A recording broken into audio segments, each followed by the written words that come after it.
तो हाथरस में पीड़ित परिवार के घर पहुंच गए हैं राहुल गांधी और प्रियंका गांधी वाड्रा, और अब से कुछ ही देर बाद वो पीड़ित परिवार के उस कमरे में जाएंगे जहां पर उनसे बातचीत होना है। अभी वो गांव तक ही पहुंचे हैं, पीड़ित परिवार तक पहुंचने वाले हैं, उस गांव तक पहुंच गए हैं जहां पर पीड़ित परिवार है, और इसके बाद जो भी वहां से लाइव तस्वीरें आएगी हम दिखाएंगे। लेकिन बड़ा मुद्दा, हाथरस का मुद्दा उठाना चाहिए, उठना भी चाहिए, लेकिन राजस्थान के 12 पर खामोशी क्यों?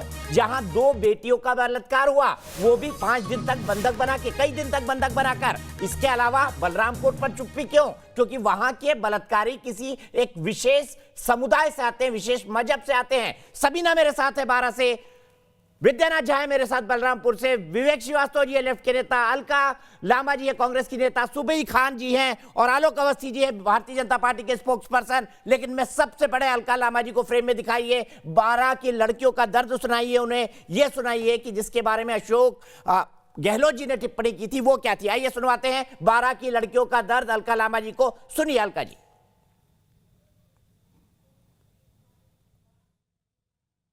माता जी, मैं उस घटना के बारे में थोड़ा सा आपसे बात करना चाहता हूँ।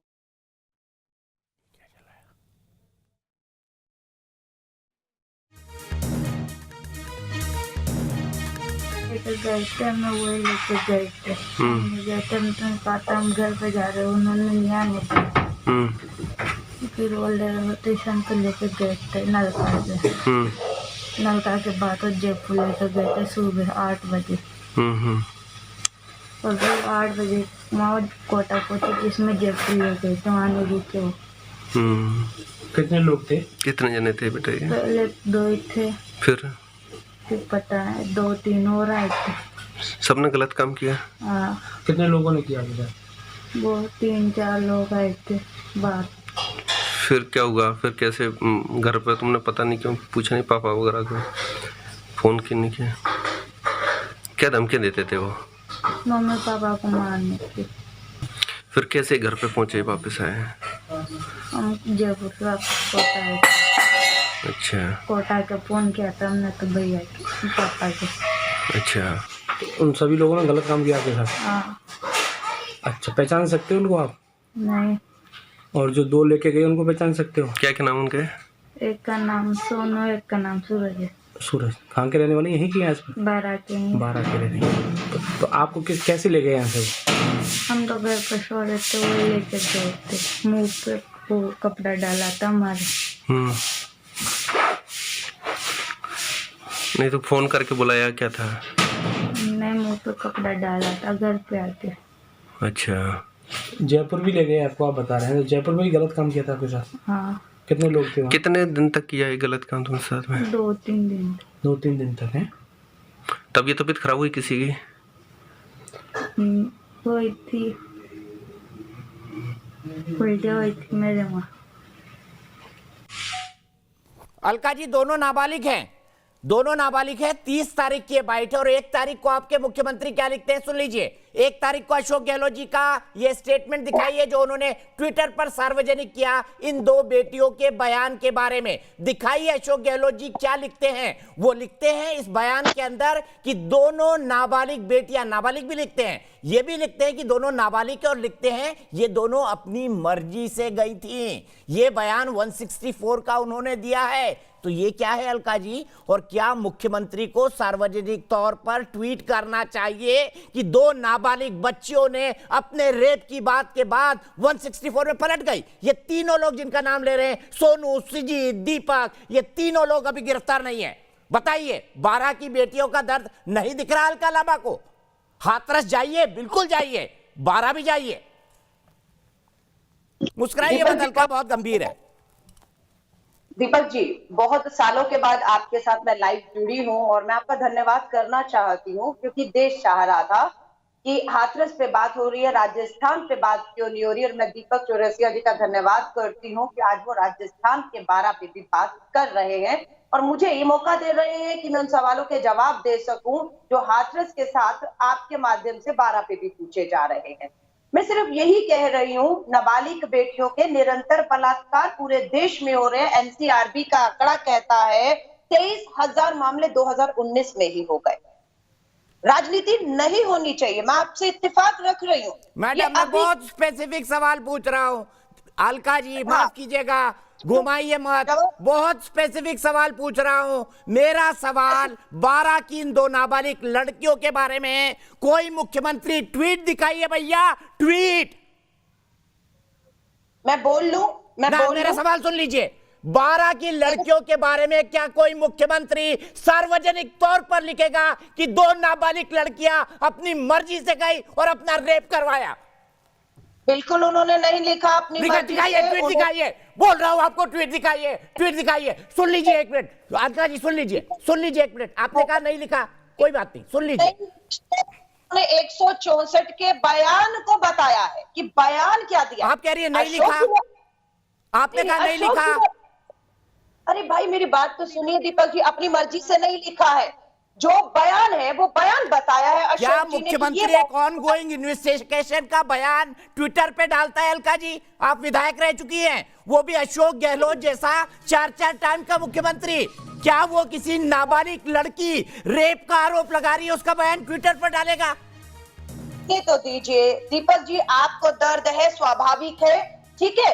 ये दर्द वसुंधरा राजे सिंधिया को क्यों नहीं हो रहा, स्मृति ईरानी को क्यों नहीं हो रहा? प्रधानमंत्री जी हाथरस में एसआईटी की बात करते हैं, 12 में एसआईटी की बात क्यों नहीं करते हैं? तब आप कहेंगी ना राजनीति कर रहे हैं, तब आप कहेंगी ना राजनीति कर रहे हैं।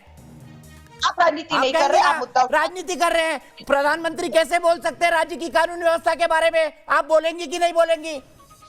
मैं क्यों बोलूंगी, मेरे को जो बोलना है वो मैं अभी बोल रही हूँ आपके सामने। आपने कहा नहीं लिखा है, मैं बता रहा हूं आपको क्या लिखा है मुख्यमंत्री जी ने। सुन लीजिए, आप एक मिनट सुन लीजिए। आपने कहा नहीं लिखा, मैं बता रहा हूं आपको क्या लिखा है। आप 2 चीजों में फर्क करिए दीपक जी। पहला कि मैं अपनी जबान से अपनी तरफ से क्या बोल रही हूँ, दूसरा मैं कोट कर रही हूँ। मुख्यमंत्री जी ने कोट किया है कि 164 के बयान में पीड़िता ने क्या कहा था। मैडम क्या कोई मुख्यमंत्री 2 नाबालिग लड़कियों के रेप की ऑनगोइंग इन्वेस्टिगेशन को ट्विटर पर डालता है? बिल्कुल नहीं डालता। आप हद क्यों डाला? वही तो जान रहा हूं, क्यों डाला? आप बोल रही है ना नहीं डालता, क्यों डाला? मुख्यमंत्री ये बताते हैं कि कार्रवाई 164 में बयान हो चुका है, एफआईआर हो चुकी है, पूरी तरह पीड़िता को, उसके परिवार को हर तरीके से आर्थिक, कानूनन और जो भी मेडिकल मदद कीजिएगा। वो तो कह रहे रेप ही नहीं हुआ है, मदद की कहां बात कर रही है? अलका लंबी लंबी झूठ बोल रही हैं आप। पहले पता तो कर लीजिए 12 में हुआ क्या। ये नहीं हुआ। अगर पीड़िता कहती है रेप हुआ है, वो अपनी शिकायत में लिखवाती है, तो उसी धारा में उसकी एफआईआर दर्ज होगी, मुकदमा वैसे ही चलेगा। ये मैं आपको बता रही हूँ। ये चाहे हाथरस हो चाहे राजस्थान हो, ये गलतफहमी में किसी को नहीं रहना चाहिए। एक मिनट में आ रहा हूँ विद्या, मैं 1 मिनट में आपके पास आऊंगा। पुलिस आ गई है विद्या, आप मत हटिए वहां से, हम आपके पास आ रहे हैं। सुबई खान मैं आ रहा हूँ आपके पास भी। आपकी पुलिस को बोलिए फोन करके, आलोक अवस्थी जी एक खबर की रिपोर्टिंग कर रहे हैं, हटाए ना, वो हटाए ना, नहीं तो मैं ये प्रोग्राम एक्सटेंड कर दूंगा और जैसे जैसे रिपोर्टर को हटाया जाएगा सिर्फ इसलिए क्योंकि साजिद और शाहिद को बचाना है। गजब बात है। सुबई खान जी। दीपक जी, मैं इस चीज की कड़ी निंदा करती हूँ कि राजस्थान के मुख्यमंत्री बच्चियों के बलात्कार को प्रमोट कर रहे हैं और अलका लांबा जी एक महिला होते हुए उनको सपोर्ट कर रही हैं। उनकी ट्वीट के हिसाब से कि उन नाबालिग बच्चियों की कंसेंट थी, उनके साथ जबरदस्ती नहीं हुई। ये लोग कानून भी नहीं जानते हैं। हमारी कंट्री की रेप लॉज के हिसाब से माइनर की कंसेंट नहीं मानी जाती। माइनर से अगर आप कंसेंशुअल सेक्स भी करते हैं वो भी बलात्कार की श्रेणी में आता है। आप रेप्स को प्रमोट कर रहे हैं। एक स्टेट के चीफ मिनिस्टर और अलका लांबा जी एक महिला होते हुए उसको रेटिफाई कर रही है। उस स्टेटमेंट को कंडेम करना चाहिए आपको। किस तरह के लोगों ने आपको मुख्यमंत्री, सबीना मैं चाहता हूं आपने जो दर्द महसूस किया अलका को बता दे। अलका जी, प्रियंका गांधी जी के फोटो मेरे पास भी है, मैं दिखा दूंगा। ये क्यों दिखा रही हैं आप?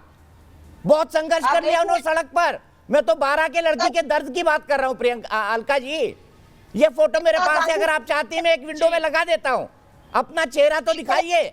आप 12 की गंभीरता को ये फोटो दिखाकर बिल्कुल नेग्लिजिबल कर रही है। सबीना क्या महसूस किया? सवाल पूछिए अलका जी से। हाँ, एक पुरुष पुलिस वाला उत्तर बिल्कुल। प्रदेश का क्या महसूस किया इसके साथ साथ? अलका जी आप सुनिए जो आप डंके की चोट पर यहाँ पर कह रही है ना कि कांग्रेस जो है उसने दर्द को महसूस किया, यहाँ की सत्ता ने उस दर्द को महसूस किया। हम लगातार यहाँ पर मौजूद है, कोई जनप्रतिनिधि नहीं आया हुआ है। किस कदर वो बेटियां डरी हुई हैं, सहमी हुई हैं, किस कदर उस माँ की आंखों से, उस पिता की आंखों से लगातार आंसू बह रहे हैं। कुछ देर पहले मैंने मुलाकात की है, न्यूज नेशन की पूरी टीम ने यहाँ पर मुलाकात की है, मेरे सहयोगी लाल सिंह ने मुलाकात की है, और वहां से सामने आया है कि किस तरह से वहां पर वो बच्चियां सहमी हुई हैं, डरी हुई हैं। और आप ये कह रही हैं कि आपके जनप्रतिनिधि वहां पर पहुंचे। इसे कहते हैं 12 की बेटियों का दर्द बांटना। को न्याय दिलाने के लिए सवाल ये उठता है, सवाल तो ये उठना चाहिए था, कहाँ है वसुंधरा राजे सिंधिया, कहाँ है स्मृति ईरानी, क्यों 12 की सड़कों पर नहीं है? जिस तरह से हाथरस की सड़कों पर जो है। अलका जी सत्ता किसकी है? गेंद उनके पाले में क्यों डाल रहे हैं? गेंद उनके पाले में आप क्यों डाल रही है? आपकी सत्ता है, आपके जनप्रतिनिधियों को आना चाहिए उन बेटियों के लिए, क्यों नहीं आ रहे? अच्छा ये बता दीजिए ना, क्यों इतना सन्नाटा पसरा हुआ है? क्यों उन बेटियों का दर्द नजर नहीं आ रहा है? क्यों मुख्यमंत्री ट्विटर पर लिख रहे हैं मर्जी से गई थी नाबालिग लड़कियां? क्यों ट्विटर पर लिख रहे हैं मर्जी से गई थी नाबालिग लड़कियां? आज अपना बयान भूल रहे हैं। बेटियां चाहे हाथरस की हो, चाहे राजस्थान की हो, प्रधानमंत्री जी अपने नारे को भूल रहे हैं। अरे आप अशोक गहलोत की बात करिए ना मैडम, इनसे जो बात कर रही होगी मैं कर लूंगा, आप अपनी बात करिए ना। क्यों टोपी ट्रांसफर कर रही हैं आप इतने गंभीर मुद्दे पर? क्यों नहीं की? क्योंकि उन्हें पता है अशोक गहलोत न्याय कर रहे हैं, इसलिए वसुंधरा राजस्थान की सड़कों पर नहीं है। एक मिनट न्याय हो रहा है, इन बच्चियों के साथ न्याय हो रहा है। सुनिए अगली बच्ची की बात सुनवाइए और दिखाइए अशोक गहलोत ने क्या लिखा उस बच्ची के बारे में। सुनवाइए अगली बच्ची की बारी। हो रहा है, मात्र 4 राज्य है कांग्रेस के, छत्तीसगढ़, पंजाब, राजस्थान, पौंडीचेरी। आज जो हालत मैडम क्या करें? 4 राज्य है तो बाकी राज्य जीतकर बीजेपी देते। सीधे चलता हूं विद्या के बाद। विद्या बताइए क्या हो रहा है वहां पर? चढ़ रहे हैं वो अपने चिन्मयानंद, नित्यानंद जी यहाँ पे मैं जरा आपको कहूंगा कि कैमरा घुमाइए। ये देखिए ये यहाँ के पुलिसकर्मी आए हैं, SHO हैं आप, कमलेश कुमार जी। मैं कमलेश कुमार जी थोड़ा सा आगे आइए प्लीज, मेरे साथ थोड़ा सा आगे आ जाइए। अरे कैमरा आगे लेकर आइए प्लीज। मैं दीपक चौरसिया जी, एक सेकंड भाई साहब आप कौन है? एक सेकंड रुकिए ना, आप 1 मिनट रुकिए ना, एक सेकंड सर प्लीज सर एक सेकंड सर मेरी बात तो सुनिए। आप मेरी बात तो सुनिए सर, आप मेरी बात ही नहीं सुन रहे हैं सर, मेरी बात तो सुनिए। देखिए दीपक जी, मुझे दरअसल यहाँ थाने से पुलिस आई है ये बताने के लिए आप अपना कैमरा बंद कर दीजिए। मुझे ये कहा जा रहा है कि आप यहाँ से अपना कैमरा लेकर चले जाइए, आप यहाँ रिपोर्टिंग कर रहे हैं, इससे यहाँ पर हंगामा हो सकता है। देखिए पुलिसकर्मी को मुझे सुरक्षा देनी चाहिए और अभी DIG आने वाले हैं। ये क्या आप नहीं दे सकते? नहीं दे पाऊंगा। आप सुरक्षा नहीं दे पाएंगे? क्यों नहीं दे पाएंगे सर? यहाँ पर आके रिपोर्टिंग नहीं कर सकते क्या सर? बताइए ना सर। अरे बोल रहा जंगल राज चल रहा है क्या यूपी में? उज्जैन से जंगल राज चल रहा है क्या?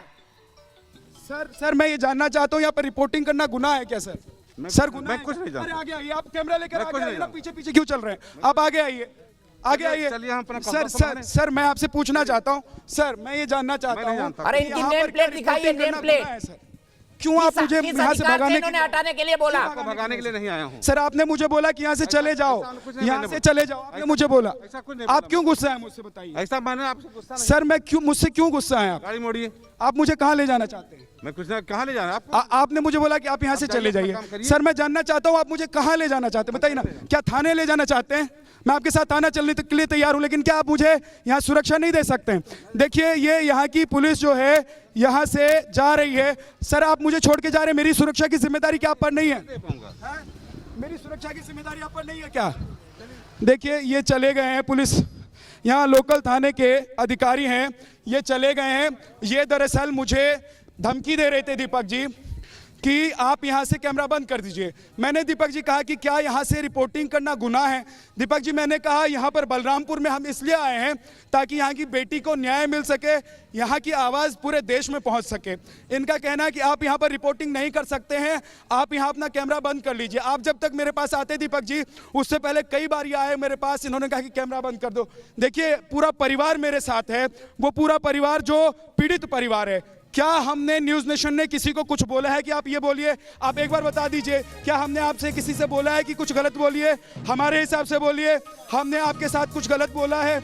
नहीं बोला है। लेकिन पता नहीं किस बात का डर है दीपक जी कि पुलिस मुझे छोड़कर चली गई है। और पुलिस, हमारे कैमरे में अब ये रिकॉर्ड हो चुका है कि पुलिस ने कहा है कि मैं तुम्हारी सुरक्षा की जिम्मेदारी नहीं ले सकता। पुलिस ने कहा है कि मैंने उनसे बोला कि मैं क्या इस देश का नागरिक नहीं हूं, क्या मेरी जिम्मेदारी आपकी नहीं बनती। लेकिन पुलिस चली गई दीपक जी, ये बोलकर, ये छोड़कर कि अपनी जिम्मेदारी के जिम्मेदार तुम खुद हो, यानी कि अपनी सुरक्षा की जिम्मेदारी तुम्हारी है। दीपक जी, यहाँ पर बलरामपुर में रिपोर्टिंग करना बहुत मुश्किल हो रहा है। मुझे ऐसा लग रहा था कि पीड़ित के घर जाकर उनकी आवाज पहुंचाएंगे, लेकिन डरने वाले हम हैं नहीं दीपक जी, हम खड़े रहेंगे, डटे रहेंगे। ठीक है आलोक अवस्थी जी, बलरामपुर आजमगढ़ 2 केस जहां पर मैं साफ कह रहा हूं मुस्लिम समुदाय के लोगों पर बलात्कार के आरोप लगे हैं। हम कह रहे हैं रेप पॉलिटिक्स मुर्दाबाद। हाथरस में जो हुआ वो भी गलत है, बलरामपुर में जो हुआ वो भी गलत है, बारा में जो हुआ वो भी गलत है, सिरोही में जो हुआ वो भी गलत है। पर ये क्या कर रही है आपकी पुलिस? पहले बलात्कार नहीं रोकती है, फिर परिवार को धमकाती है, रिपोर्टर को धमकाती है, हाथरस में आधी रात में आप चिताएं जला देते हैं। देखिए दीपक जी, ये जो भी दरोगा गए हैं ये इमीडिएट सस्पेंड होंगे। मेरी बात अभी अधिकारियों से हो चुकी है इसी बीच में कि आपके रिपोर्टर को वहाँ पे पूरी सुरक्षा मिले। विद्यानाथ झा जी एक बड़े अच्छे रिपोर्टर हैं और बहुत ही जुझारू है, मैं उनको अच्छे से जानता हूँ। वहाँ पे एसपी को निर्देश दे दिया गया है तत्काल रूप से जो वहाँ पे जो दरोगा जी गए थे इनकी जो है सस्पेंशन का तुरंत होगा। देखिए सर, हमारा शिकायत करने में कोई इंटरेस्ट नहीं, जो कैमरे के सामने हुआ हमने बताया। लेकिन आलोक अवस्थी जी, गंभीर सवाल पर ये भी सवाल तो उठता है, यूपी में क्या हो रहा है? आपने जीरो टॉलरेंस टुवर्ड्स क्राइम की बात कही थी।